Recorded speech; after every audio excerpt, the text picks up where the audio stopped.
मेळावा झाला मराठीमध्ये, दोन भाऊ एकत्र आल्याचं दृश्य आमच्या महाराष्ट्रानं बघितलंय. तर तुमच्या काय प्रतिक्रिया आहे? पक्ष म्हणून मनानं व्यक्तिगत बघा, लोकशाही आहे. लोकशाहीमध्ये प्रत्येकाला आपला पक्ष, आपले विचार, आपण कोणासोबत जायचं हा अधिकार लोकशाहीने सवाला दिलेला आहे.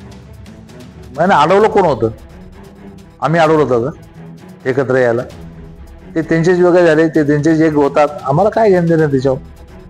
त्याने एकत्र यावं, एकत्र राहावं, आमचं काही म्हणणं नाही, आमचा काही आक्षेप नाही त्याच्यावर. आणि मला मुळात हे सांगायचं की एक म्हण आहे मराठीमध्ये की एका मानेमध्ये दोन तलवारी राहू शकत नाही.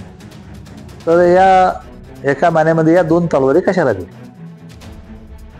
राजकीय दृष्ट्या काही चित्र वेगळं बदलेलं असतं वाटतं. मला असं वाटतं की फार पाणी आता पुलाखालून वाहून गेलेलं आहे, त्यामुळे फार असा परिणाम होईल असं मला वाटत नाही. मराठी अस्मिता जी पुरवण्याचं होते त्याचा कुठं फटका तुम्हाला तुमच्या सहयोगी पक्षांना बसेल? हा, मराठीचा मुद्दा त्याने निश्चितपणे घेतलेला आहे. पण मराठी आम्ही कोण आहेत? एकनाथ शिंदे कोण आहेत? किंवा अर्जुन खोतकर कोण आहे? आम्ही पण मराठीच आहेत ना. तेव्हा मला असं वाटत नाही किंवा आम्ही मराठीला विरोध करणारे आहेत का?